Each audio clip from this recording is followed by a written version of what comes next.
It's the sort of thing that was familiar in the days of dial-up, waiting long enough for something to download from the internet, you've time to make a cup of tea.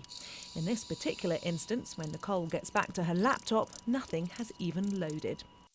I downloaded the latest version of iOS at home. That took around 3 hours. Her average speed is 0.5 megabit per second.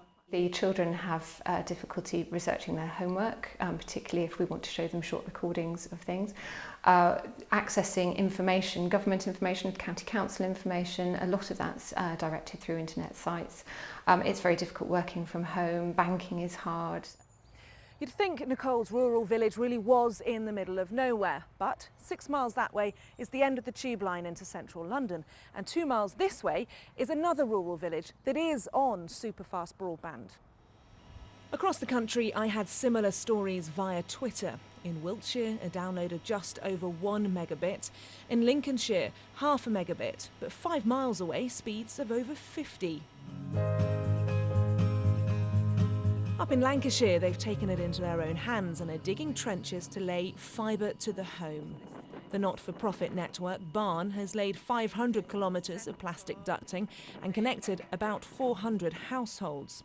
Common speeds are 90 megabits a second on Wi-Fi and 900 via Ethernet.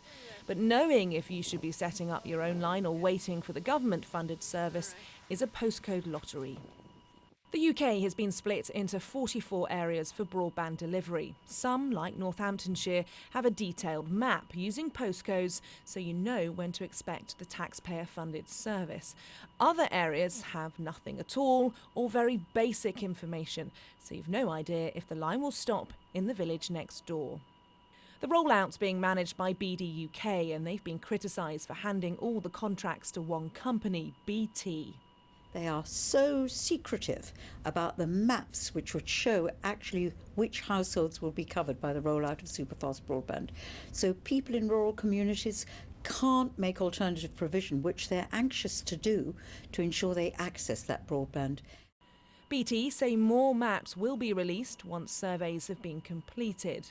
The government's target is 24 megabits per second for 90% of the country and a minimum speed of 2 megabits for the final 10%. But even if they reach these figures, some will still need convincing. That could be that the green cabinet that your telephone line is connected to has been enabled for fibre services, but actually you live too far away from it to benefit. In the meantime, Nicole will continue to work from home by actually working from her friend's house, 10 minutes drive away. The living example of the digital divide between rural and urban areas.